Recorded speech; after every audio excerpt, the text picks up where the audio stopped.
Hi there. Thank you for visiting my channel. Please do not forget to press the subscribe button.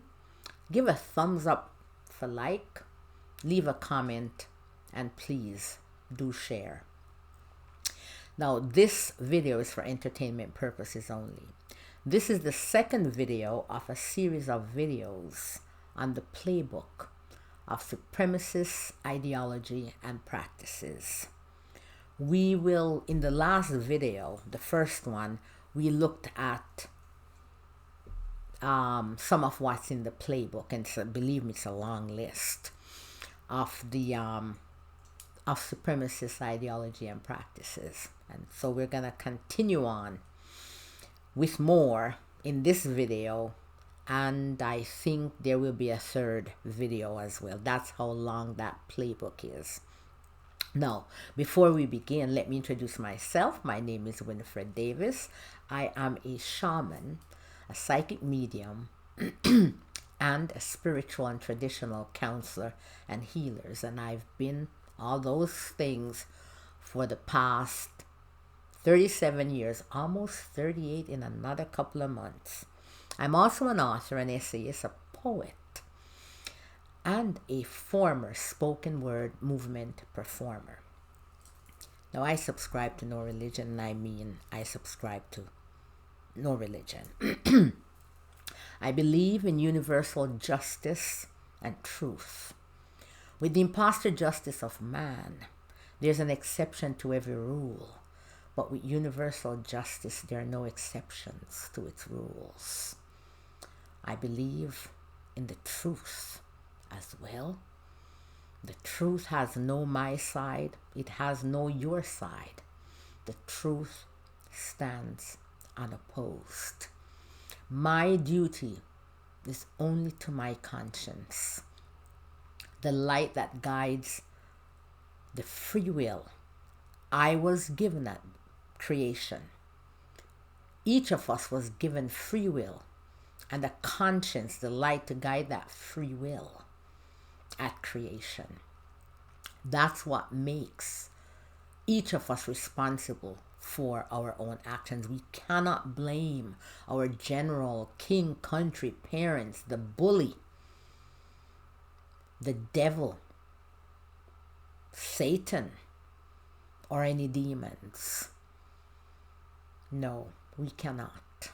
The buck stops with us, and because of that conscience, the light that guides that free will, and that conscience is what links us back to the Creator. That's something, by whatever name you want to call that Creator, that's something that is greater than us.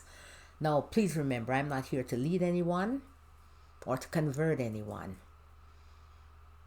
just as I do not want to be led by anyone.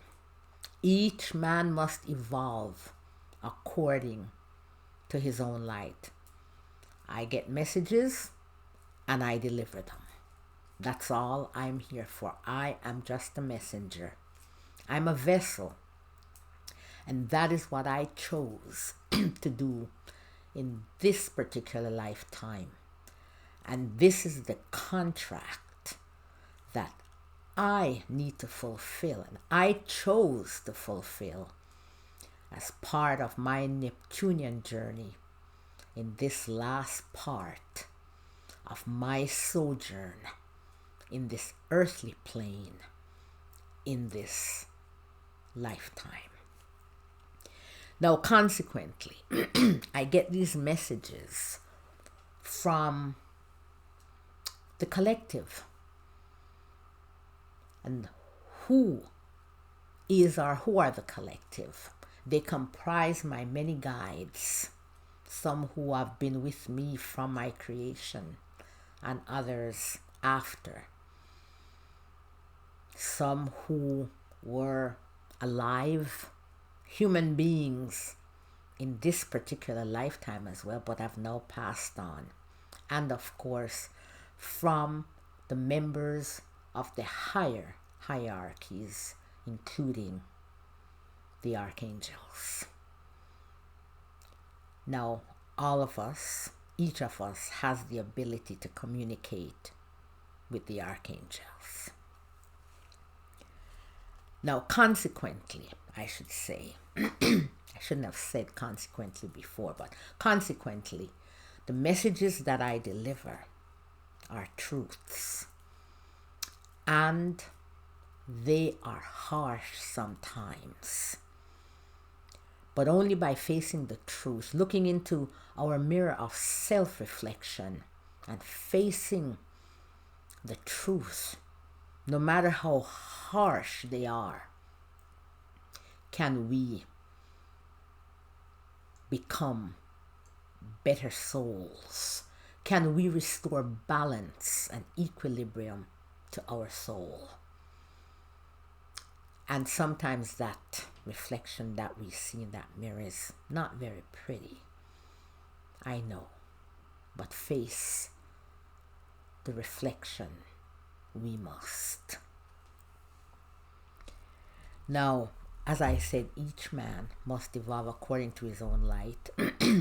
And I'm not here to lead anyone or convert anyone, just as I don't want anyone to lead me.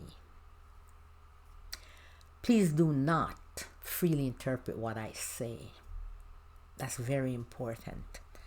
If I say blue, I mean all shades of blue. I didn't say sky blue, baby blue, marine blue, royal blue. I said blue, all shades of blue. That's what it means. If I say there is a tiny fish in a small aquarium, I mean a tiny fish in a small aquarium. Do not freely interpret. And by the time it gets to the 10th person who is interpreting what the 9th person said, and the 8th person, that tiny fish has become a big old whale. And a whale is not even a fish, it's a mammal. And that small aquarium has become a vast ocean, which is surely not a small aquarium. And I call out injustice and folly, even when I see it with myself. And I have to be truthful. And as I deliver these messages and some things that I might say with regards to one group or something that I call out, please do not use the incorrect actions that I call out about any of our brothers, no matter the mask, as an excuse to do harm or to be a bigot, right? Example, I call out the spiritual mistakes, the abhorrent actions of the state of Israel, the unbrotherly acts of the state of Israel against the Palestinian people, for example. Do not use that as an excuse to practice anti-Semitism. If I call out and do a reality check on my Jamaican brothers, do not use it as an excuse for bigotry either. Just say exactly what I say, because when I call those mistakes out, I call them out so that we can have better, and all of us are guilty of committing spiritual mistakes and not so nice actions. That's very important. Now, at times, this channel was created to discuss reincarnation and its facts. But at times, I will discuss at length current events because they are further evidence, testament, and living proof of the many facts of the truth. And if I said theory, I meant truth. It's not a theory, it's truth that is reincarnation and its many facts. This is a very special coupleth over period of fewer transitions that only happen so often, once in a blue moon. And please see my books listed below, because many of what I discuss here are in those books. And a lot of references that I will be referring to as I go, a lot of historical facts. So I can't list them below, so you would have to find them in the books. I would not have enough space to do that. Now, before proceeding to our discussion of the Playbook of Supremacist Ideology and Practices, I must say this, and I always say it, until the situation has changed, please do not forget that there is no peace in Gaza and the West Bank. The ethnic cleansing, the genocide, the starvation, the privation continues unabated. Never mind the ceasefire. More than 45 people sometimes are killed in a day, or should I say, made unalive in a day. I think it's near 1,000 since March, in spite of a ceasefire. Well, you cease, but I, Israel, the supremacist, will continue to fire. More than 1,000 have been made unalive, slaughtered since March, since a ceasefire, and the starvation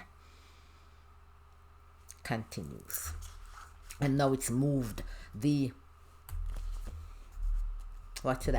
pattern has now moved to Lebanon, and if they could have it, they would move it to Iran. And it's going on a small scale in Syria as well. And of course, well, we know what's happening in the West Bank. Please do not forget. Do not forget Sudan. 15 million people in famine. And all the horrific atrocities being committed there, just as in the DRC. But my guides want me to focus, for their reason, which we will know in the future, on what's happening in the Levant and in Western Asia, I should say, in the Muslim world. Do not forget children, every child, especially those in zones of conflict. Do not forget them. Whether they're the children of the perpetrators, like Israel, or the children of the victims, who themselves are also victims, and the ones who are children of the perpetrators, they are also victims. Do not forget them. Because every child has a right to food, to shelter, to clothing, to medicine, a right to an education, a right to play, a right to be loved, a right to be safe from harm. Every child has that right, and they often cannot have a childhood because of adults and their forever senseless wars. Now, remember, this video is for entertainment purposes only. Now let us continue with that awfully long playbook of supremacist ideology and practices. Now, one of the tools that we find in the playbook of supremacist ideology and practices is the weaponization of history and the co-opting of words, signs, and symbols. Supremacists often co-opt names, words, signs, symbols, and terms such as red laces for modern-day Nazis, the swastika, patriot, and Confederate flags, antithetical to what they espouse. Supremacist ideology and practices fabricate, appropriate, rewrite, and erase history to advance their ignoble agenda. An example of this is patriotism and the Confederacy. Now, and that's when I said patriot and Confederate flag. You cannot celebrate the Confederate flag and say that you are an American patriot. Those things are contrary to one another. The American flag and Confederate flag are in direct contravention with and to each other. The Confederacy was against the Union, that is America. Now, those who espouse the Confederacy lay sole claim to what is an American. It's ridiculous. Only they are the true Americans. While there are many who spout this nonsense, know the illogic of this proposition.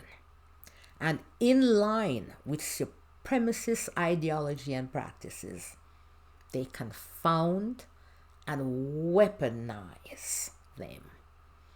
Too many do not know this fact because of a failure of America's education system. So there are people out there who do not know that patriotism in America, to the American flag, if you want to say it that way, to the country, is in direct contravention. It's antithetical to the Confederacy and the Confederate flag, and they just honestly do not know because of the failure of the American education system. Some do, but they choose to do what they do and fool who they can fool. A lot of politicians are like that. Now, with a robust education system, there would be far fewer, I should say. There would be fewer citizens who would fall prey to these falsehoods. There are many examples of supremacist ideology and practices appropriating and rewriting history. Let's go on this trip. It's a world trip, a trip around the world. Tell you, this is all equal opportunity, no matter the mask. A few black supremacists claim the Greek Parthenon, former temple of the goddess Athena, built in the 5th century BCE, and all the Greek statues were originally black because the ancient Greeks were black. According to them, these were all stolen and then painted white. Mind-boggling, to say the least. This is false. Nazi Germany appropriated much from ancient Greece as well. According to Aristopoulos, and that's one of the references listed in the book, their admiration, and this is a quote, their admiration for ancient Greece was more about cultural appropriation than genuine understanding. They didn't understand anything. They just wanted to appropriate, right? Use the symbols and the words of the Greek philosophers, for example. And I'm going to get into that now. The Nazis fabricated, rewrote, and distorted Greek history to align with their beliefs. They attributed the Italian Renaissance to Aryan Germanic blood that was to be found in the Italian population. Isn't that crazy? The Russian-born architect and anti-Semite Alfred Rosenberg, one of the most influential intellectuals in Nazi Germany, wrote in his book, The Myth of the 20th Century, he wrote that the Dorians, that's the Spartans, and the Achaeans were the real Greeks. For some of the Nazis, the Dorians were Aryans.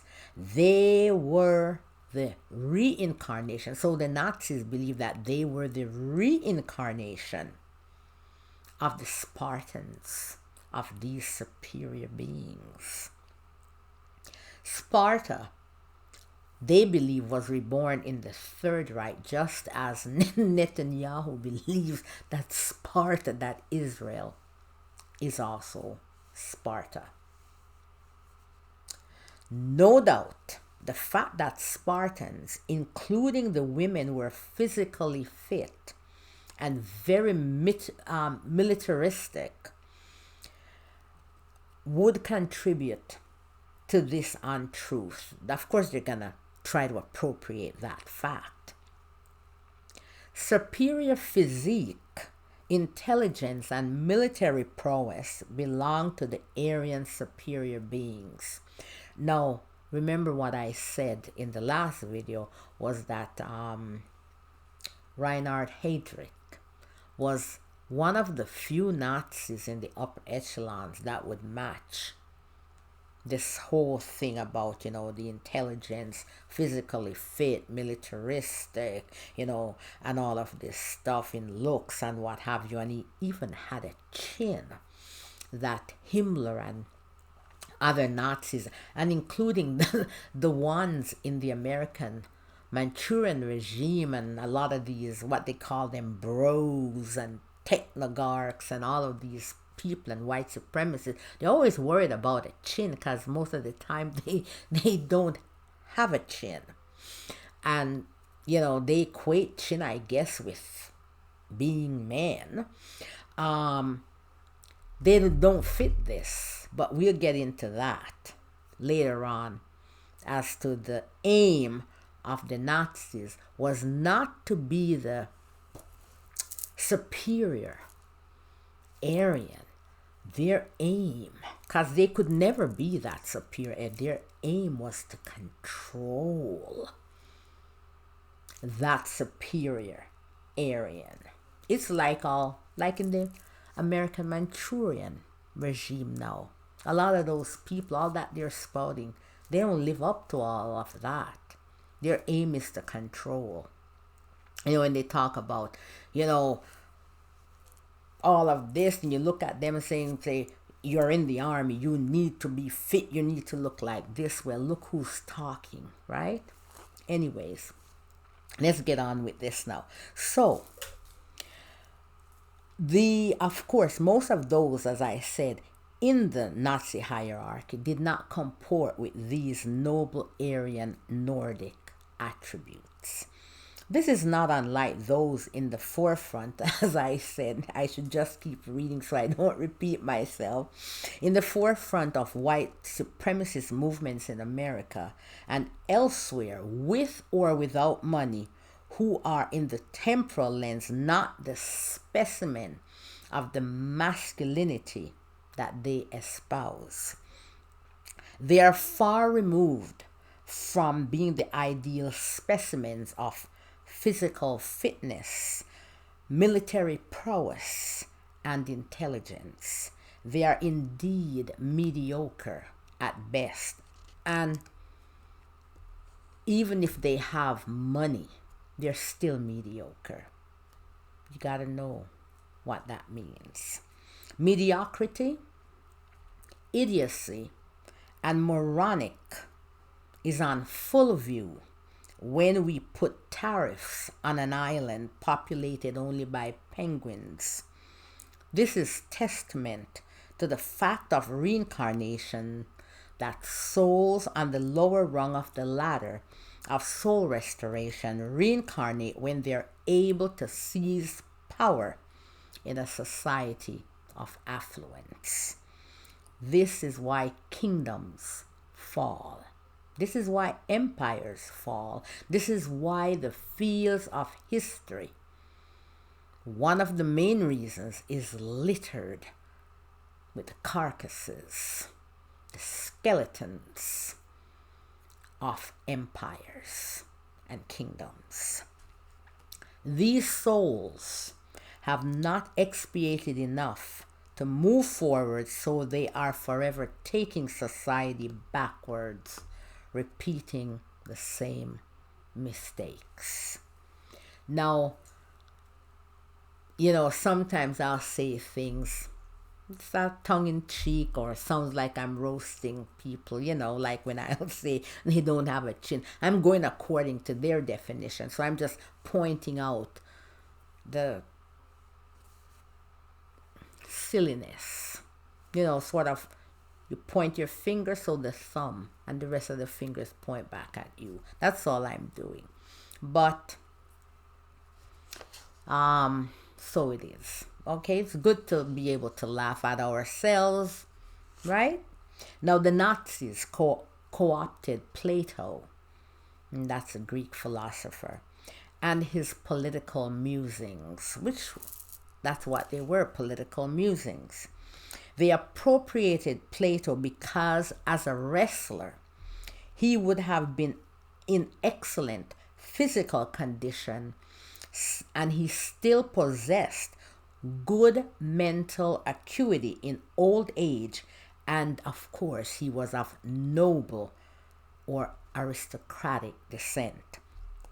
Socrates, on the other hand, right, the teacher of Plato, I believe, the accepted founder by general consensus of Western philosophical thought, was the philosopher who wrote nothing and the teacher of Zenon and Plato. Now, Zenon wrote I think he wrote a lot about Cyrus the Great.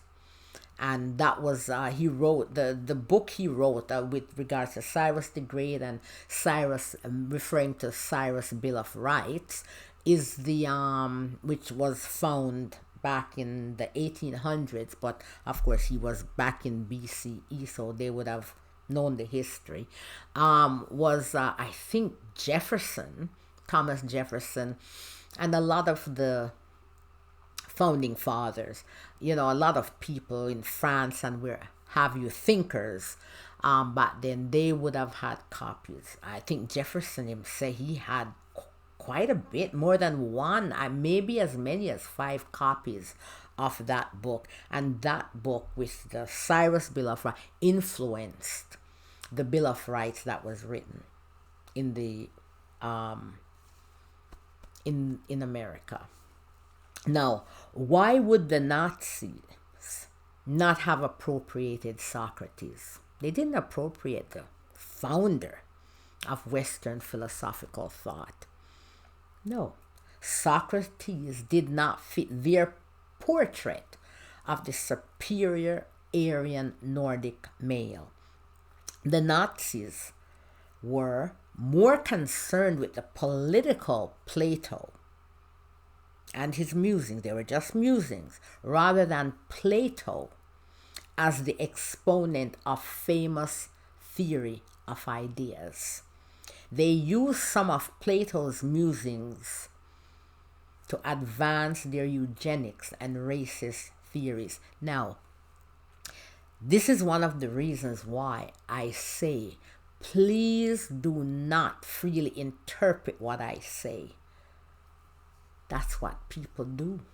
take things out of context and use them oftentimes for nefarious activities. And as we can see, even with Christianity and the teachings of Christ, we see how people freely interpret. They take what they want and turn it into something else completely opposite of what it was meant for. It's just like, even if you go through the Old Testament, and if you really believe and follow the teachings of the Old, you would not be eating pork. But Christians do. They eat pork.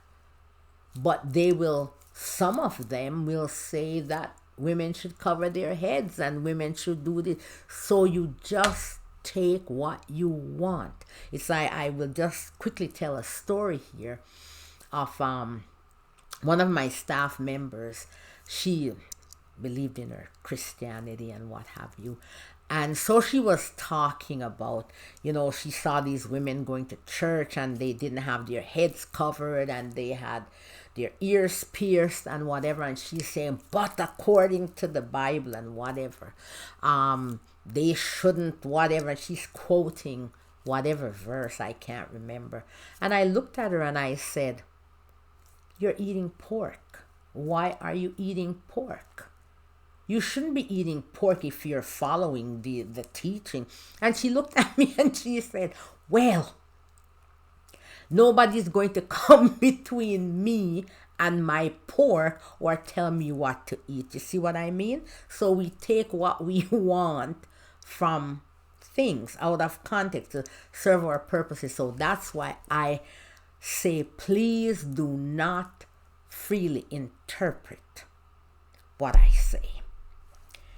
Of course, for the Nazis, Hitler, with a drug-addled mind, now he was an addict, and that's not conspiracy theory, was a Plato doppelganger or doppelganger. That's what they say. He was like Plato, right?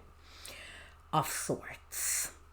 Friedrich Hildebrandt, for example, stated, Plato is a teacher for our time. Modern biology could hardly propose laws for the selection of the elite more suitable than Plato's views. According to these miscreant souls that were the Nazis, the demise of Greece came when it was polluted with Slavic and other populations from the East. Friedrich Nietzsche, Nietzsche, spiritual Übermensch, was co-opted, distorted and bastardized by the Nazis because of his sister's duplicity, along with her lack of understanding of her brother's work. She even changed and omitted parts of his writings. Nietzsche would probably be appalled at who co-opted his Übermensch. His work was read by everyone, by Bolsheviks, Zionists, left-wing, right-wing, and artists among the many.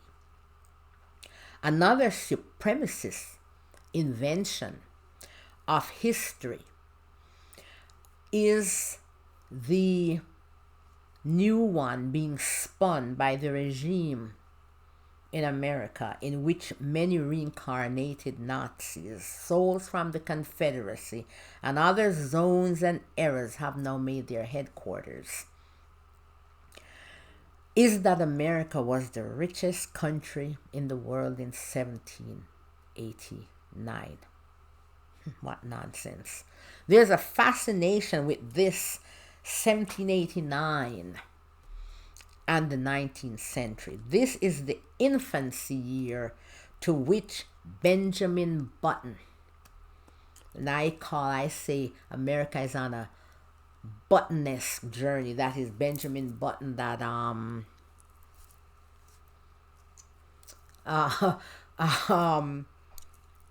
the character who ages backwards. That's how America is going. It's going backwards to before, backwards, before the Republic of America. It's going backwards instead of forwards. Now, America was not the richest country in the world at this time. America was heavily in debt to countries like Holland. John Adams was sent to hunt for loans for the new republic. It did not print lots of money because it was rich. When countries print lots of their money, it means your economy is in trouble. Yes, Scott Fitzgerald, he was the one who wrote that short story about Benjamin Button. And they did a movie called, on Benjamin Button. I can't remember who starred in it. Now, this is Economics 101 that any high school student studying economics should know, much less those who claim to have graduated from elite universities in America. Zimbabwe, Hungary, Argentina, and the case of Germany post-World War I. The German mark was worthless. One loaf of bread cost 250 marks at the beginning of 1923, but skyrocketed to 200 billion German marks by November 1923. Can you wrap your head around that? Common sense would dictate that the more of something that is in circulation, the less value it has. And that includes, for example, antiques.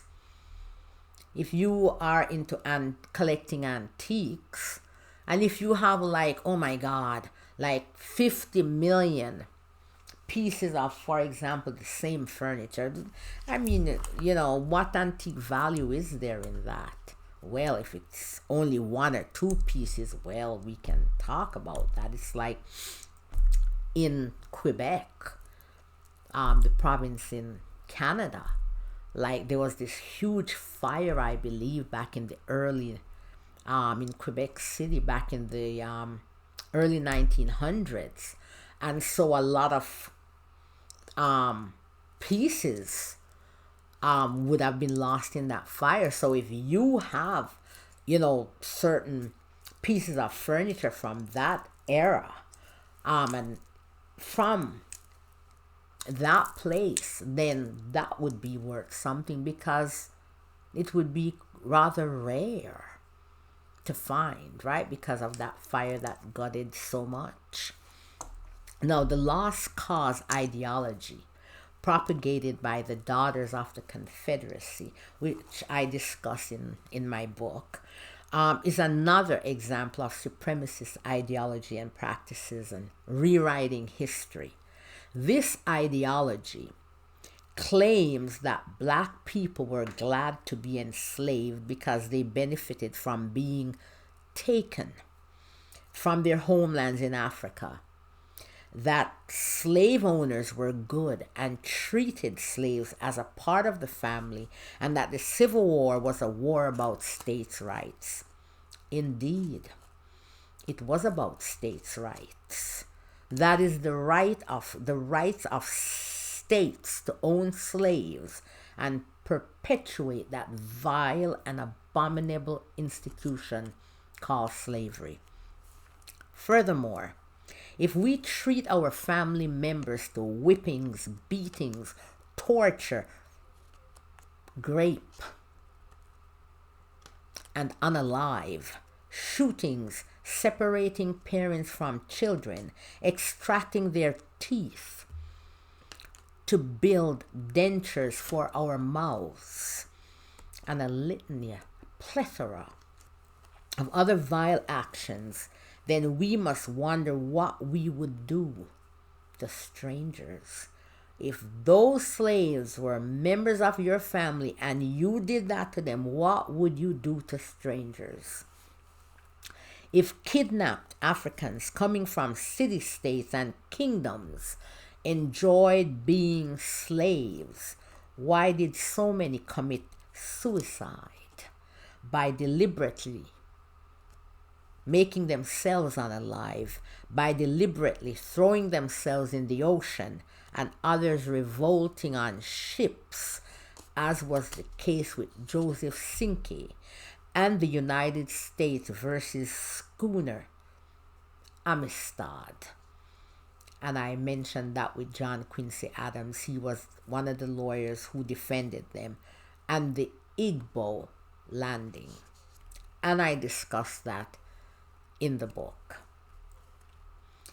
In 1803, 75 Africans from the Igbo people's group in what is present-day Nigeria were kidnapped and sold by fellow Africans to American and or European slave traders and brought to America. They were bought by the agents representing United States representative from Georgia, that's for the House of Congress, from Georgia, Thomas Spalding and John Cooper in Savannah, Georgia, and put on a small ship for their final destination, the St. Simon's Island, on the coast of Georgia. They mutinied and commandeered the ship, docking it at Dunbar, Georgia, where other slaves awaited them. Where other slavers awaited them. Because they knew they had commandeered the ship, so they had other slavers waiting on them to enslave them again. Rather than be enslaved, they waded into the Dunbar Creek, where, according to some reports, at least 10 did succeed in drowning themselves. There are a few black people who will agree with this lost cause, rewriting of history ideology, some like Ben Carson, notable surgeon, who say that slaves were immigrants. He, brilliant surgeon, but boy, I don't know. I really don't know. Brilliant surgeon, but that's where it stops. The brilliance stops there. And he should have stuck with that. Now, there are few people, I said that, right? Now, Ben Carson is proof that because we are brilliant in a vocation as one mass does not make us intelligent or smart in others, in other areas. Equating money or vocation with good character and judgment is a fool's errand. This is one of the reasons we are always disappointed and astounded when priests molest children or those in high positions do unseemly things. Knowing the journey of the soul help us to not make mistakes and be led down the wrong path.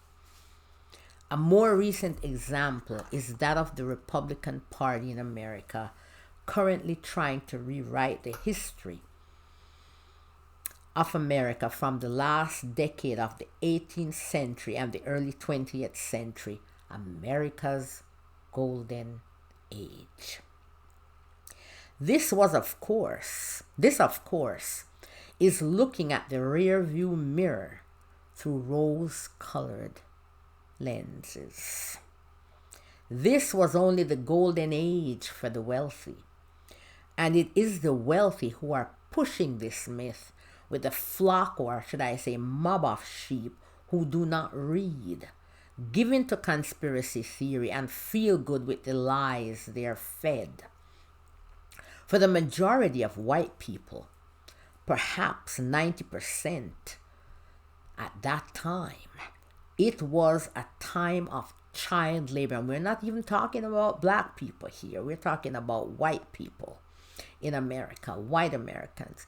It was that time, that golden age, was a time of child labor and physical abuse, rotten teeth, hunger, poverty, and disease, where the rich disadvantaged the poor. had them working in dangerous conditions, high infant mortality rates, and the list goes on. Why do miners want to go back to the mines to get black lung? Why do you not ask for retraining in the fields of the future? At some point, whether we like it or not, coal will be no more. The last example we will briefly state here is that of American automotive tycoon businessman Henry Ford. Now, and his rewriting of the history of square dancing to use as a weapon against Jews, claiming that jazz was a Jewish conspiracy to take America into the darkness of moral decay. According to Ford, this tycoon, Henry Ford, the Henry Ford, square dancing was the real American dance that was more white and genteel. In reality, the truth, though, the facts are, square dancing is uniquely American. That is true. It is American, uniquely American, with European, African, and Native American roots. With Ford's advocacy, promotion, and many dollars to make propaganda, of course, square dancing became the national dance in 31 states, and for a short time became the national dance of America during the Reagan administration. Oh, the Reagan administration. Even Democrats look back to rose-colored lens. Student debt, Reagan, that's on Reagan. 60% off, well, you say Project 25, back then I can't remember the name of it, with the Heritage Foundation. He implemented a lot of that, a lot of those steps. So he was no peach. He's responsible. It's with him that religion and the zealots, the evangelicals, that they came out of the closet, so to speak, and entered full-fledged into American politics. It was during the Reagan administration that America was put on steroids in its journey, its Benjamin Button journey, backwards. Now, as I just said, and I should just keep reading, because as I am telling you this, that's exactly what would be my next thing, is more than 60% of the original document of Project 2025 was enacted during his administration, which also saw the beginning of the de-aging, I call it, of America, as it started going backwards to its infancy. Now, square dancing, okay, so now back to Henry Ford. In his publication called The International, though he was such a rabid, virulent anti-Semite, it wasn't funny. Henry Ford, the tycoon, this miscreant soul, and he was very much a Christian, and rabid anti-Semite, Henry Ford promulgated many conspiracy theories which still persist today among white supremacists, including the nonsensical theory that Jews want to replace white Protestants with black people as a subclass, and that black people vote Democratic because they want to expand the welfare state. The writings of Henry Ford were read by many in Nazi Germany, and he was and is admired by many fascists in the world. Henry Ford is another example that the mask, in this instance money and brains, does not reflect character, or the rung of the ladder of soul reflects restoration on which the soul sits. There is no reason or excuse, not even a historical and not fabricated history, for this usurpation and theft of land in Syria, Lebanon, or the occupied territories at this present time. And I said that in my last video. Supremacist ideology and practices often rewrite deliberately and unwittingly and create history in its own image, as Mr. Netanyahu did in his speech at the United Nations 2023, when he said that there were no sovereign states in the Middle East. Or when Golda Meir, which I stated in the last video, when she says there was nothing on the lands when they came to Palestine, when the Zionists came to Palestine, until the creation of Israel. The pictures are there to prove it.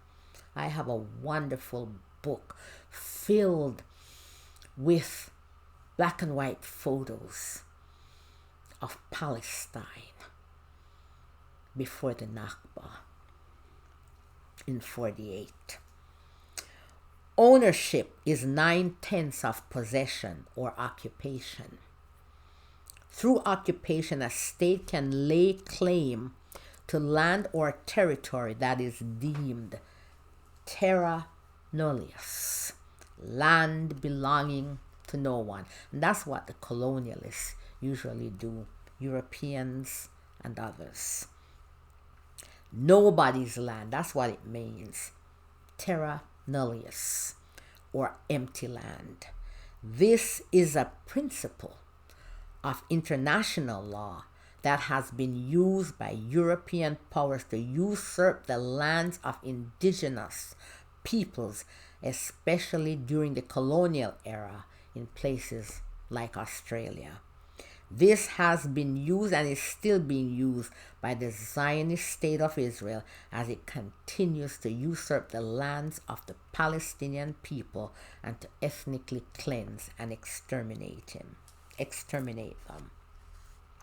This is the lie that Zionists also propagate, that nothing was in Palestine when they got there, and that what those who now want to replace Palestinians from Gaza would like to imply. If the boots were not on the necks of the Palestinians, they would create their own Riviera in Gaza.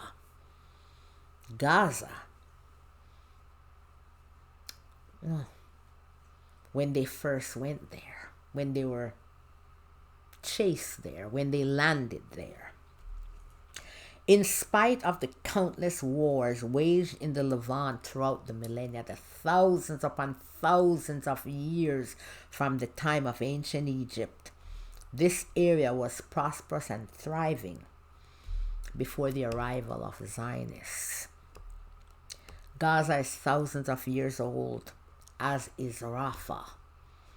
They existed before the ethnogenesis of Jews as a separate group in that region. They existed, what happened during even the time of King Herod and before Herod. How could it then be terra nullius? Were the Crusaders and the Saracens, or what they called the Muslims, Richard the Lionheart, Baldwin the Leper King, Saladin, Nur al-Din, fighting for a terra nullius? What of Jaffa, Haifa, Acres, the famous siege of Acres and Assur, Caesarea, and other places? Were those terra nullius? What of the Dome in the Rock and Al-Aqsa? What of the olive trees, some more than 500 years old or more? Some, they say, live up to 1,500 years. What of the orange groves? You see why it's so important that the settlers in the West Bank, that they dig up and destroy the olive trees. You understand why now? And the cemeteries. Now you can see why. This is what supremacists do when they steal your land and when they want to rewrite and erase your history. That's what they do, because all those are part of history, and why they destroy museums. That is it, rewriting and erasing your history. And I cannot remember the term in Latin, damnatio or something another, of that, when you want to kill history or make unalive history. This is something I said, not of people. Now, what of the orange groves and the vineyards? What did these inhabitants use to prepare the rich Mediterranean cuisine of the Levant? What of the people-massed religion, including Muslims and Christians and Jews, that were living in these lands for most of the millennia together? What of the Jews who were also living in Palestine before the birth of Zionism? Cemeteries tie us to places and serve as proof of our history in a place. This is why the IDF, as I just said, destroys cemeteries, even denying the dead the peace they deserve, at least through the temporal lens, because we know that the spirit leaves the body. Can never destroy that. All of this is an attempt to erase history, and in this case, the history of the Palestinian people. Finally, on the topic of fabricating history, Benjamin Netanyahu said that Lebanon, Syria, Palestine, Jordan, Iraq, they're all made up countries. They're not sovereign states. But Israel is. That's funny. Of course, his map and diatribe at the United Nations showed none of these states. Here he was fabricating history, no doubt to legitimize his intentions of empire building. They're illegitimate states, so I can do whatever I want. This is also being used by the current supremacist regime in America when it declares that the border between Canada and America is a made-up one that looks like someone used a crayon pencil to draw. As previously mentioned, all borders, including that of America, United States of America, I should say, because Canada, United States of America, South America, the Caribbean, and Central America are all the Americas. So, as previously mentioned, all borders, including that of the United States of America, are made up. They're all borders. They're all made up. The earth knows no borders, neither on land, sea, nor air. This is the supremacist ideology and practices, believing in their arrogance that they can warp reality and gaslight everyone. Now, supremacist ideology and practices not only fabricate, co-opt, and rewrite history, they also try to erase it, as we mentioned previously, with the destruction of cemeteries.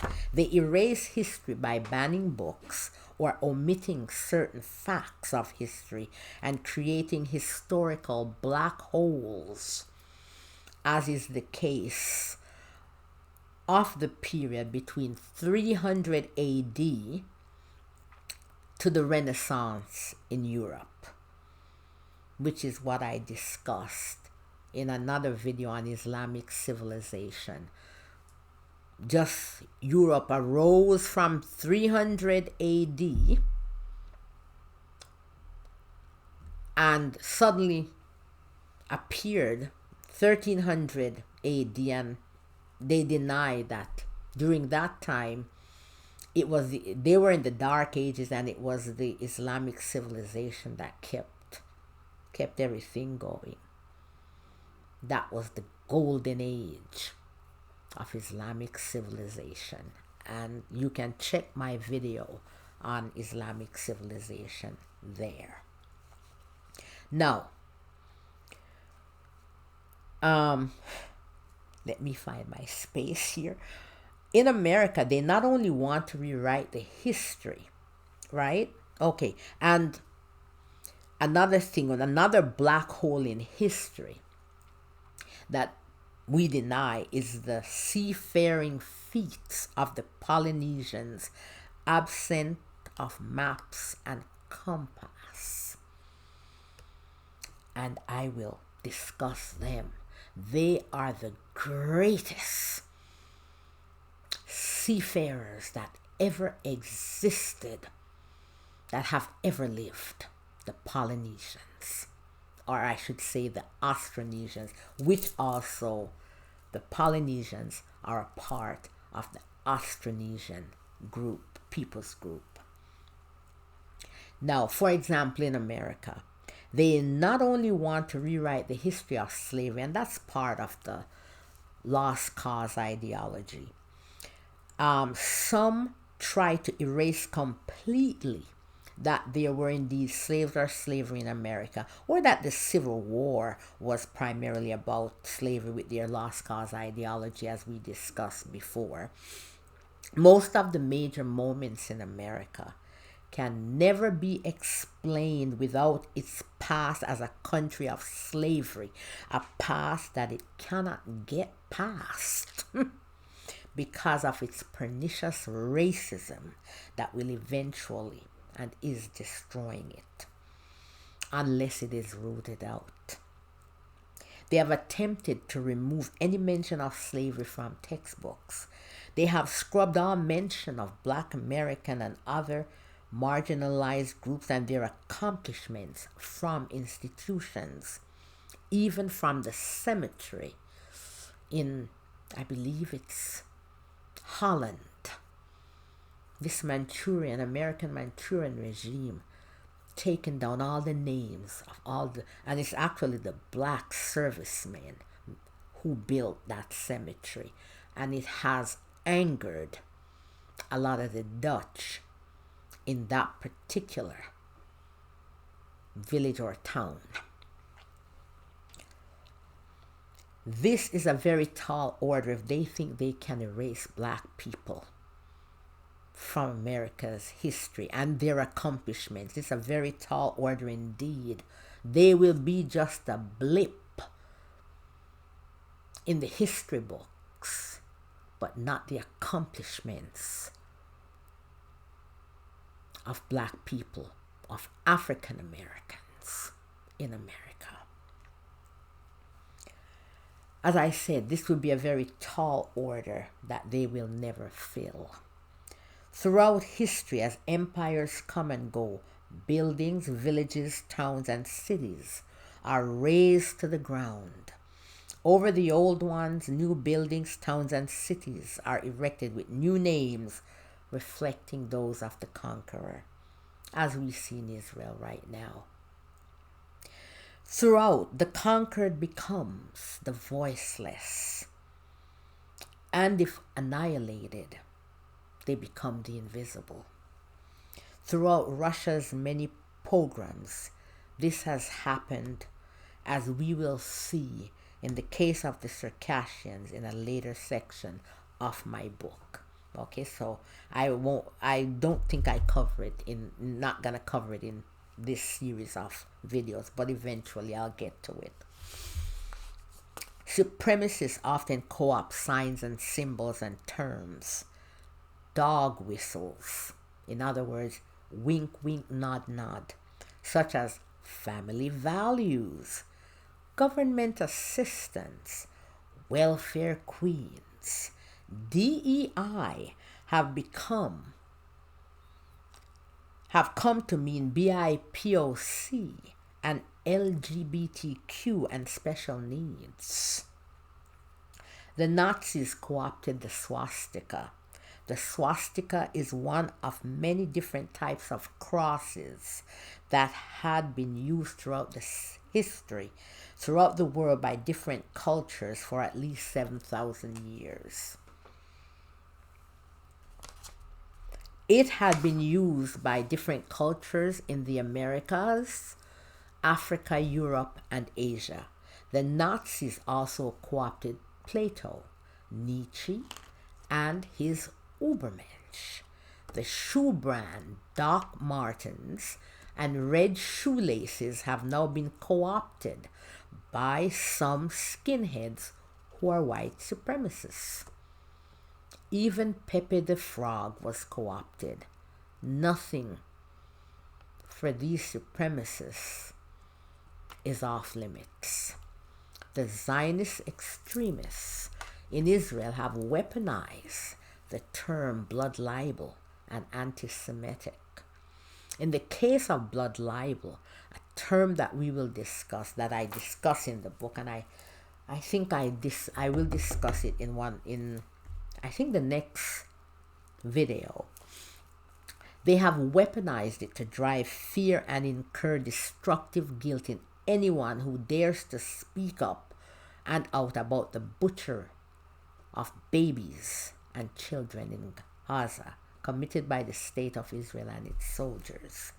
They even have the audacity and the banality to weaponize blood libel to silence the outcry of their egregious, barbaric, savage, and deliberate starvation of children and babies who have become bags of bones who are dying every day. This destructive guilt is what we are witnessing, at least on the temporal level, with some in Europe, especially Germany. We must never allow destructive guilt to lead us to atone for atrocities by allowing victims to become perpetrators of the same crimes and worse. They have also weaponized the term anti-Semitic so that we are afraid to speak up and condemn depraved, sadistic, psychopathic slaughter of babies, children, and innocent civilians, including, as I said before, starving them, leaving them to be unalive from disease, to perish from disease, hypothermia, and thirst. If we criticize, speak out, and up about vile actions for which others are criticized, we are labeled anti-Semitic. And that anti-Semitic label is also used against perhaps the majority of Jews around the world who do not support such incorrect actions. Only Zionists, like the white supremacists, only Zionists are real Jews, just like the white supremacists and Confederacies, the Confederates in America. Only they are the real Americans. If we criticize the state of Israel, we are anti-Semitic. American politicians, corrupt as they have proven themselves to be, pliant to their sponsors, and lobbyists and blackmailers, have adopted this posture. Americans can criticize America, but not Israel. They have even passed anti-BDS laws, making it illegal to boycott Israeli products in some states. An American citizen should have the right, and does have the right, to boycott whatever products or companies they so choose, and usually do, but not when it comes to Israel. How ridiculous is that? Dystopic and preposterous indeed. Something is wrong in heaven, and it ain't the Bible. This is like black people or women who commit vile deeds or are incompetent, and when they're fired or brought to a reckoning, they claim sexism, and or racism. It is like the child who behaves badly, and when they get a timeout, they accuse the parent of not loving them. Benjamin Netanyahu and his gang appears to have weaponized and patented victims of genocide. Because of the genocide and the Holocaust of Jews in World War II. Now remember, Rome, there was a genocide of 75 to 80% of the Roma Sinti as well in World War II, but their genocide was not recognized until I believe it was in the 80s. I have that in my book, so the proper year is in my book because they didn't have anyone to advocate for them. They as Jews can never be accused of genocide. So that's in Israel, that's what they do. You can't say they're committing genocide. Genocide only applies to Jews, according to them, at Holocaust. As Jews. And so what they've done, they have committed every side that you can think of.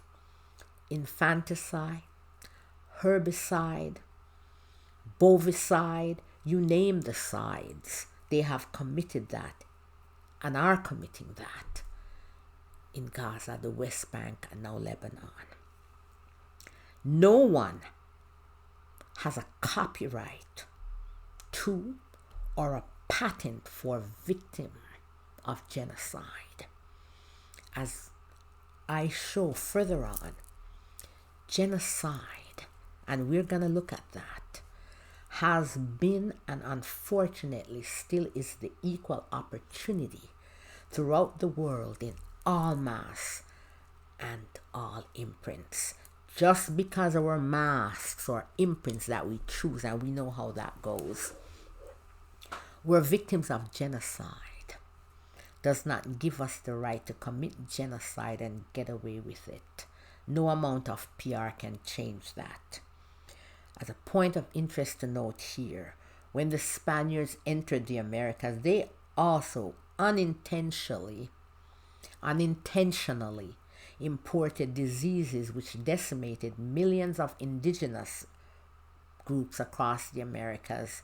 When the English and others arrived, especially in different parts of the Americas, they would have found the aftermath of an apocalypse, which were the swaths of empty lands because of the decimation by diseases of the population. They were walking on many graves. Now, victim blaming and the projection and pass the buck. That's another box in the playbook of supremacist ideology and practices. Supremacist ideology and practices engage in victim blaming and projection. They often blame the victim for the atrocities that they, the supremacists, inflict on them, on the victims. Golda Meir blamed Palestinians for the suffering that Israel was inflicting on them by claiming that Palestinians hated the Zionists more than they loved their children. If not, they would leave and not stay around to suffer. More recently, Ron Dermer, the Israeli politician and Netanyahu confidant, said that there would be no humanitarian crisis if there were no Palestinians in Gaza. Imagine that. This was almost verbatim what the Nazis said with regards to Jews, when the Nazis declared that if Jews were not in Europe, there would be no Jewish problem, so they wouldn't have to find a Jewish solution, right? Victim blaming is a form of projection. Another example of victim blaming is the case of the Roma. Some people say Romani. One of the trio of the mass of the internationally persecuted, the other two being Jews and black people. We never get a break. The Roma, the Jews, and the black, we never get a break. Everybody poo-poo on us. The Roma, an enslaved people during 500 years of slavery in Romania, have often been blamed for the trauma that they have endured as slaves, labeled as subhumans, and still endure as outcasts in systems in different countries in Europe that are designed to marginalize them. Eamon Anderson, another reference, 2019, encapsulates this when she says, blaming Roma for their own marginalization, pathologizing Roma for the inability to overcome it, serves as a smokescreen, dismissing accountability by those who catalyze ongoing injustice. The same thing might be applied to black people who have endured slavery in America. The better angels, the other half of a two-faced American society, has tried to remedy some of the trauma with the institution of policies like affirmative action, which of course have been, let's say, gutted by that disreputable Supreme Court in America. Most of them are not fit to be on that court, no matter what their academic credentials are. They are not up to the task required of them of the Supreme Court, but is constantly, right, being dragged backwards by the other half or face of the miscreant souls, a substantial number, unfortunately, about 40% of the American population, although not as much as the state of Israel, where at least 80% of Zionist Israelis are miscreant souls who have forgotten their humanity. Found in the imprint American conducive to their ignoble agenda. Now, projection is also used by supremacist ideology and practices when it accuses the victim of the crime and injustice that it commits. For decades, Israel has spread the propaganda that Palestinians teach their children to hate Israelis, and that is why none are innocent. Which slave would love their master? The Western media, especially the American media, would billow this smoke, frequently asking Palestinian guests on stations like CNN and ABC on these shows, and this has been going on for decades, from in the 90s, early 90s, about this. I think that's about the same time that CNN came into being, for example. It's been going on for decades. On these shows, they would invite, whenever there were flare-ups or when Israel would decide to go on cull, mow the lawn, they say, talking about human beings. You're mowing the lawn to keep the population down. The Western media, especially the American, they would billow the smoke, frequently asking Palestinian guests about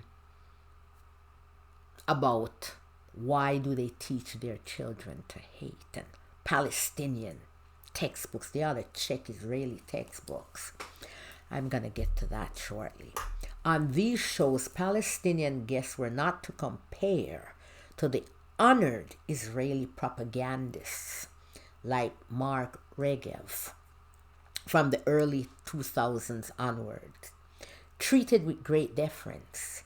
The interviews with Palestinians conducted by most of these journalists were more akin to lecture sessions by the morality squad, berating the immoral, subhuman savages like the Palestinians who lacked humanity. None of these journalists bothered to ask their Israeli guests how the state of Israel could arrest and abuse Palestinian children and commit, facilitate, or incite atrocities such as the 1982 Sabra Shatila camp massacre, in which not even the horses were spared. Should hostages or captives, slaves held in bondage who do not even have the right to smile, love their overlords and slave masters? In our spiritual capacity, we should love and forgive even those who enslave us. But that does not mean we should remain in bondage and not fight for our freedom. We are not perfect, so of course, yes, we will teach our children to be afraid of the boogeyman. And for Palestinians, Israel is more than a boogeyman.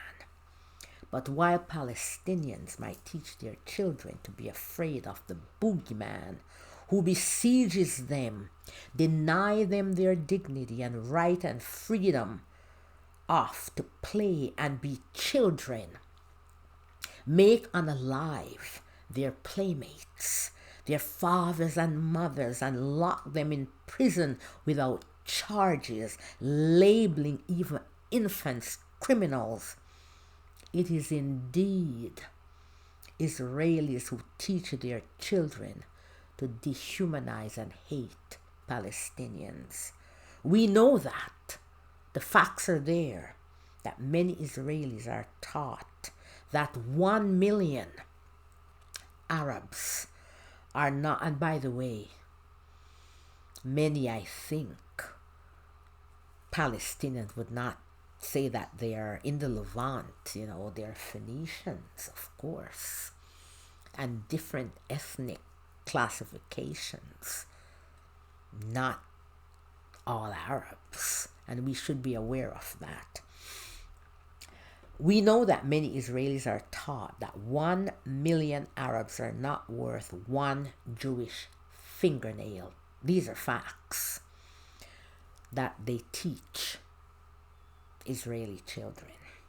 And although such statements would be brushed off as the belief of extremists, well, Israel is filled with extremists. Whether we have to admit the fact that those are facts. It's a society filled of and more psychopathic and sadistic extremist energies.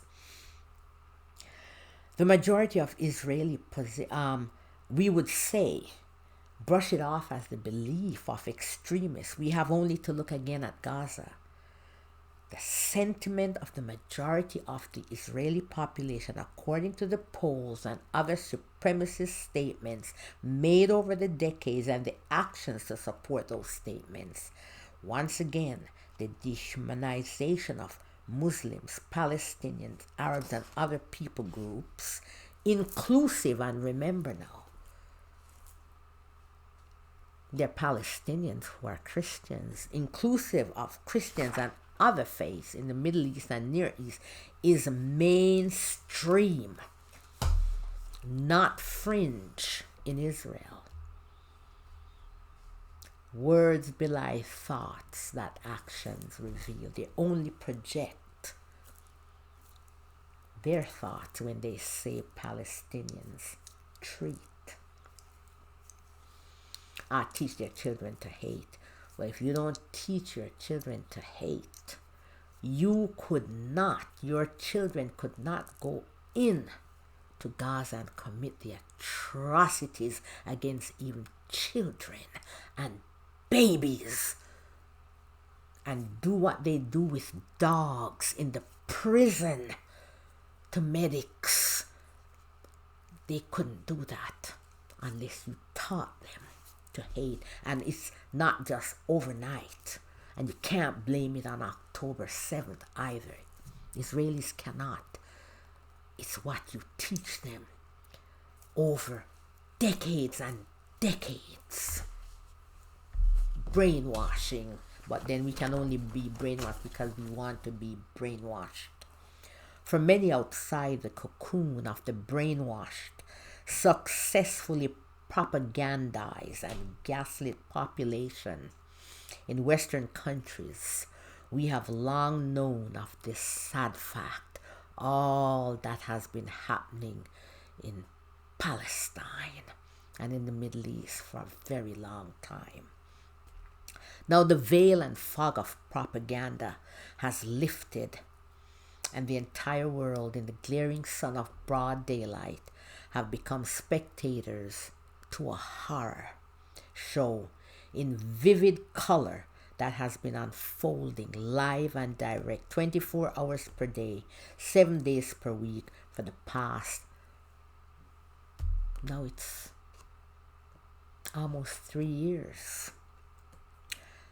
The world has seen unimaginable atrocities systematically and deliberately inflicted upon even premature babies and children by what we must label the very base, the inhabitants of the very bottom of the darkest, of the deepest abyss of souls who are devoid of humanity, and more alarmingly, with the acquiescence of a majority of its population, all bereft of morality.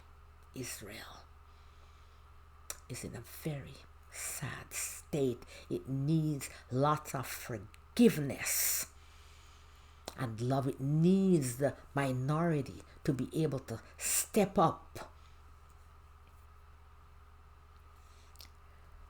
My goodness, if you believe, say, sins, like it needs the Pacific Ocean to wash away, if you're going to think about baptism and all of that, wash away all of those sins. The River Jordan is not enough. Indeed, this is one of the reasons for this war.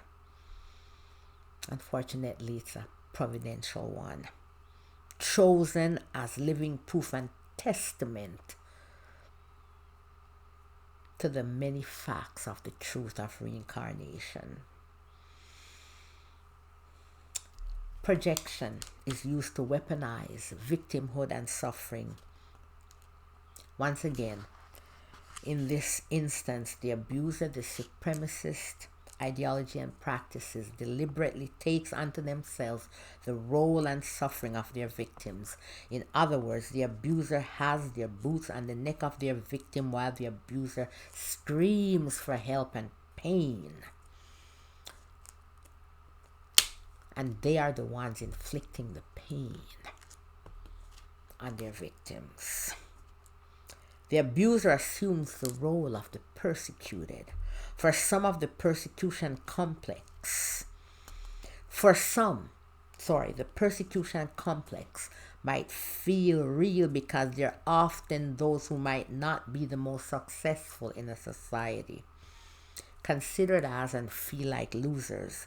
Others take advantage of this to make what some might call losers feel good with their proximity to what they might view as winning.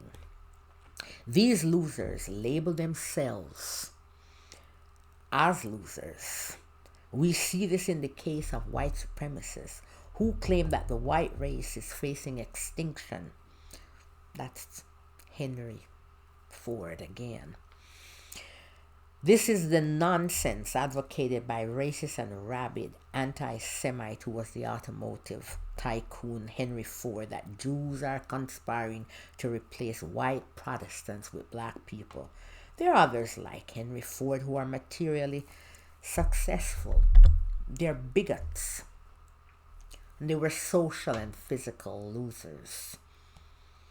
according to their own criteria, that is. Zionists in Israel and elsewhere have not only used historical victimhood and suffering, but also projection as they scream to the world that Palestinians are abusing them while they subjugate and brutalize the Palestinian people. Now we're going to give another example of the American media and its biased coverage concerning Israel. In the aftermath of the 1995 assassination of the Israeli Prime Minister Yitzhak Rabin, the ABC program Nightline, hosted by Ted Koppel, broadcast from Jerusalem.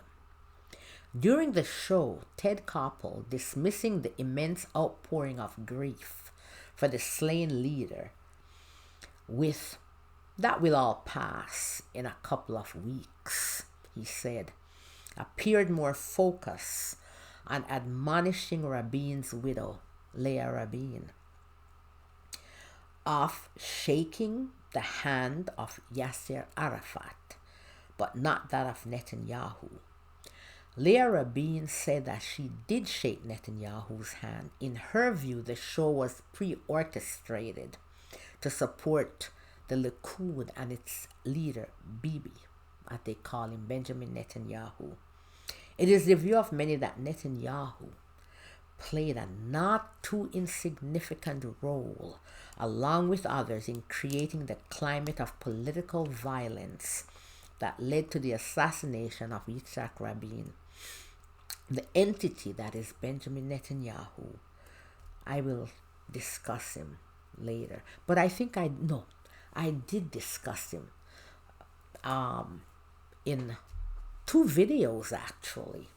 I think there were video, must have been about 27, I think, and 26, 27, something like that. Now, this entity that is Benjamin Netanyahu, his life is spent fomenting and inciting division and strife as he did in a prior lifetime. He has not changed, and he will never change in this lifetime. In other lifetimes, he will, but I guess he's just not ready yet. Supremacist ideology and practices blame others for their failures. Hitler blamed the Jews for being rich and depriving the German people of wealth. Lack of morality, cause of Germany losing World War I, and using Bolshevism to attack the German state, and the list goes on. That's all the stuff that Hitler accused the Jews of doing.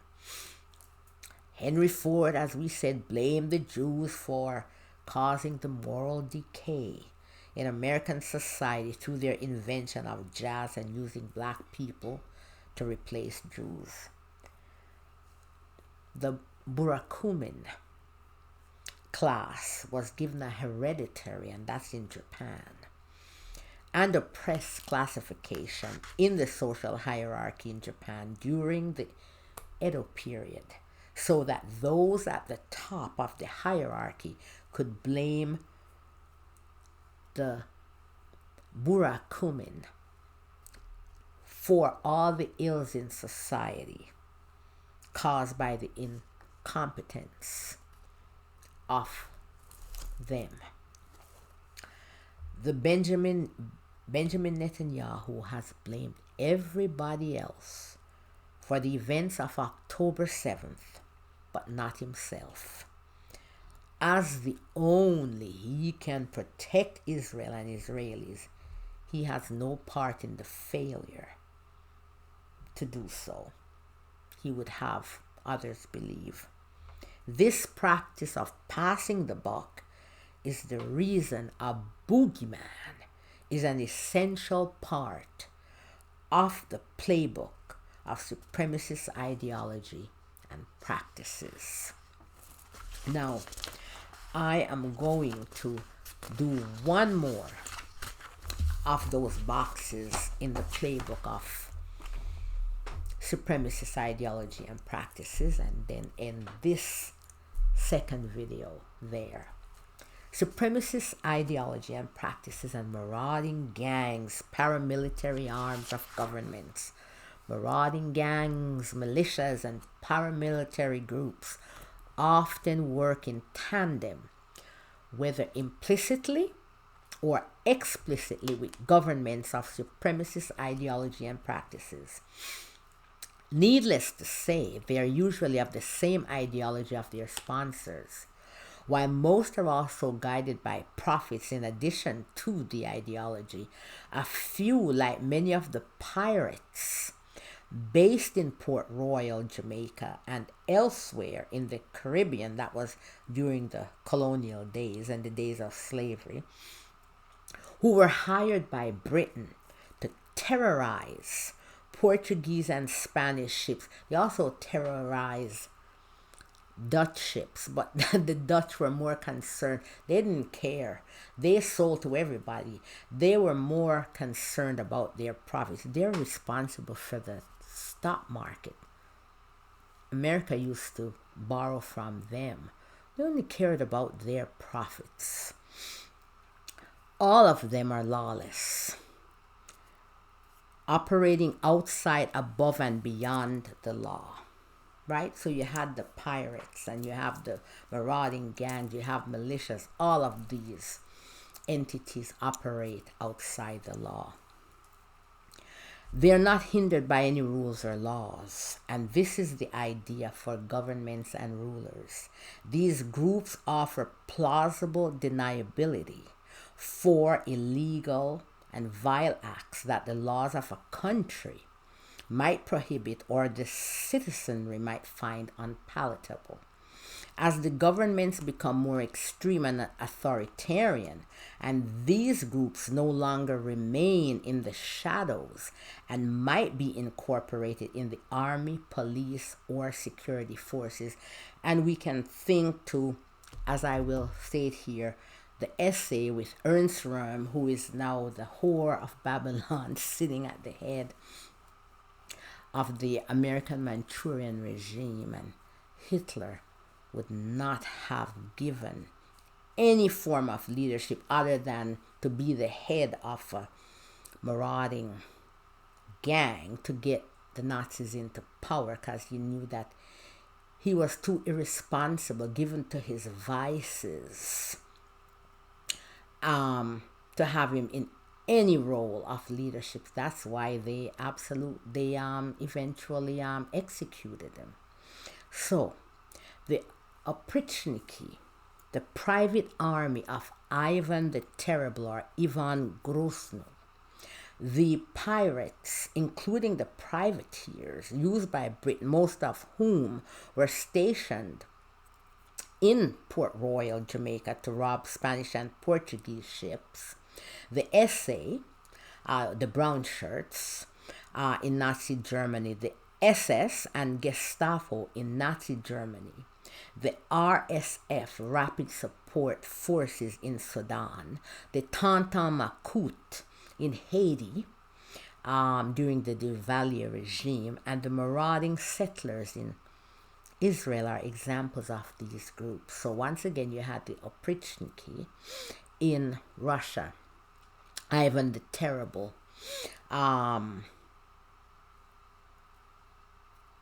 private army, the pirates. I speak about them. If you go in the book, I speak about all these groups in detail. The pirates, including the privateers that used by Britain, most of whom were stationed in Jamaica during colonial and slavery days. The SA, the brown shirts that, I call them vigilante group. There's about maybe up to 4 million of them that got the Nazis in power. And then, of course, they got rid of their leaders. The RSF, Rapid Support Forces in the Sudan, who once worked for the Sudanese government, but now a civil war has broken out. The Tonton Macoute in Haiti and the settlers in Israel are examples of these groups. Haiti. Now, history teaches us that supremacist ideology and practices is cannibalistic. By its very nature, it will always fulfill its desire to separate, segregate, and oppress. Therefore, it will always begin with the mass that is the biggest elephant in the room. So it works inwards. So you start with the ones with the most differences. That's how you separate and you discriminate against them first. And then it works its way inward until it begins to eat its own. Israel, watch out. Remember what the vision was. The debt for those billionaires and multimillionaires supporting those settlers in their vile acts. That debt will soon come due, and their checkbooks will not be big enough to settle the debts. That was the vision. See my other video, the last one, I think video 30, number 30. So, going back, by its very nature, it will always fulfill its desire, that is supremacist ideology and practices, to separate, segregate, and oppress. Therefore, it will always begin with the mass that is the biggest elephant in the room and work its way inward until it begins to eat its own. Once these groups have successfully executed their assignments, they do not just fade into the background. They had power and now want even more power. For most, once we taste power, remember it's like sugar, it's addictive. We become addicted to it. There is always a quest for power and control. Ivan the Terrible had to disband the Oprichniki because they were becoming too ungovernable. Hitler had to execute Ernst Röhm and the leadership of the SA because they would have, the brown shirts, they would have taken over the army, and he might have been overthrown by them because of the amount of power they had. The German army only had 100,000 people, men, but the brown shirts had grown to almost 4 million. The SA was instrumental in helping the Nazis achieve power in Germany. They wanted a seat at the big table and perhaps the seat at the head of the table. The Rapid Support Forces, or RSF, in Sudan is a poster child of this marauding gang and the cannibalism. Example of the end point of a paramilitary militia that is used by the government to advance ignoble supremacist agendas, comprised of Arab and Arabis, nomad militias, or Janjaweed, that were used to prosecute the war in Darfur, during which time they carried out many crimes and crimes against humanity, including mass rapes, ethnic cleansing, and genocide against the non-Arab and Arabized black population of Sudan, who had been oppressed for a long time. These militias have now turned inward with the help of outside forces, that is Israel, amongst others. There are many others, and I think they say the UAE and their others are now fighting the government under new leadership, the government that had hired them. They got rid of that leader, and now under new leadership, now that government, so this militia that they used, paramilitary group, they are now fighting them. So there's a civil war, right? There's a civil war, a horrific civil war is going on as the paramilitary is now fighting to take over the table and the seat at the head of the table. As previously mentioned, history teaches us that supremacist ideology and practices is cannibalistic. We have seen the examples of the SA, the brown shirts in Nazi Germany, and the RSF in Sudan. Using what history teaches us and the examples, we can predict and chart the trajectory of the marauding gangs of settlers in Israel and the occupied territories. These settlers implicitly and explicitly work as an external arm of and empowered by the State of Israel. They often work in tandem with the security forces to terrorize Palestinians and Bedouins, dispossess them of and usurp their lands, water tanks, harvests, cattle by any and all means, including pillaging, poisoning of their water wells, arson, and murder. Unless reasonable minds prevail sooner rather than later in Israel and Israeli society as a whole, look introspectively in the mirror of self-reflection, history will repeat itself, and these lawless gangs, aided and abetted by too many Israelis, their governments and justice system, will turn inward. A reckoning is coming. We are seeing this become reality with the attacks on soldiers or even at the Sdeitim military base. When the marauding gangs in the West Bank, in conjunction and with the complicity of the Israeli army and police, and often its court system, will have destroyed all the olive orchards, some with trees hundreds of years old, farms, stolen the water and access to it of Palestinians, stolen the sheep of Bedouin shepherds, slaughtered the children of Palestinians and Bedouins, burnt their shops and vehicles, desecrated the graves of Palestinians hundreds of years old, destroyed all of their infrastructures, slaughtered or chased them from lands and homes they have inhabited for generations, going back hundreds, even sometimes more than 1,000 years. What will be next? When there are no more Palestinians to hunt and cage and cull, who will be next? If we learn from history, we will see that the Arab citizens and any non-Jewish residents of Israel will be next. Then will come the dark-skinned Jews of Israel, many of them from Ethiopia. They will be next, and then after they will have the Mizrahi and the Sephardis.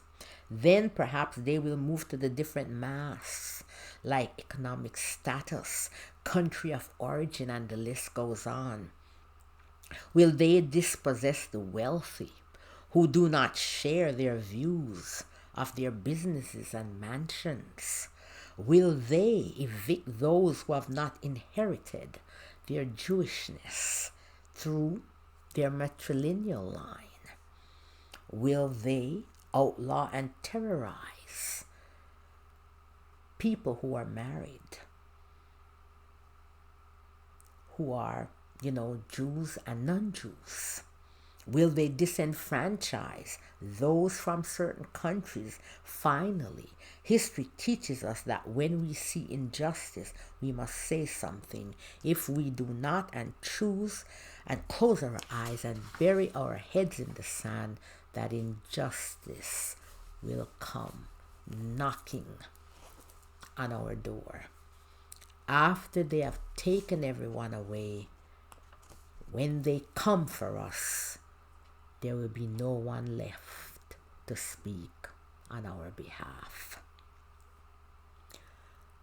Once again, thank you for visiting my channel. Please do not forget to subscribe, give a thumbs up for like, share, and please leave a comment. As usual, I will end with this. None of us is without blemish. And although I appear harsh, I must deliver the messages as I get them. What I do and the collective, as harsh as we sound, wish that all would do better and recognize that we're all brothers. Hate, hitching a ride. Hate, a contagion, a cancer metastasizing, an opportunistic bacteria, the cloud waiting to block the sun. Hate, waiting to hitch a ride on the train of love. Hate, the rat on its rat passage, hitching a ride on the boat to the plague. Hate, the bedbug waiting for our suitcase. Hate, the roach riding on our coattails. Hate, the shadow always lurking behind, sometimes longer than us. Hate, just lurking behind the thin curtain, waiting for its turn on center stage to take us to a place not so far away, a blast back from civilization to barbarism, from knowledge back to ignorance, from wisdom back to imprudence. Hate never takes a holiday, always looking for the opportunity to hitch a ride on the train of love. Hate inhabits the same house as love within us. Once again, none of us are without blemish, and all of us live in glass houses. We're all brothers in this brotherhood of man. We're all tenants on this earth, not here to have dominion or to rule over anything or anyone. We're not here to have dominion over the fowl of the air, the fish in the sea, or the beasts in the fields. We're not here to rule and have supremacy over our brothers. Let us be good tenants. Let us take care of ourselves and of each other. Let us tread ever so lightly and take care of the planet and all the creatures thereon. Remember that there is something greater than us. That's the fatherhood of God. And we show our love and respect for that something that is greater than us by taking care of ourselves, the planet, and all the creatures that dwell thereon, and each other. May we never try to flee our conscience so that we will always do correct actions. May we learn to walk a mile in our brother's shoes so that we can see the humanity in each other. May we respect the differences in each other and know that our Creator has no chosen few. May we find comfort in the knowledge that each of us is slated for redemption and none is excluded. May we find solace in the knowledge that it is not a question of if, but one of when each of us shall return to our Father. May we know that we're just tenants on this earth and take care of each other, the earth and all the creatures that dwell thereon. May we all adhere to the divine principles of the fatherhood of God, the brotherhood of man, doing unto others as we would have others, or have them, as my guides would prefer to say them, do unto us. Love. May we know that which I do unto my brother, I do unto myself, for I am what I am, my brother's keeper. May the tiny shrouds of light forever illuminate our path through the dark. May peace forever reside within us and between us. One divine, universal love.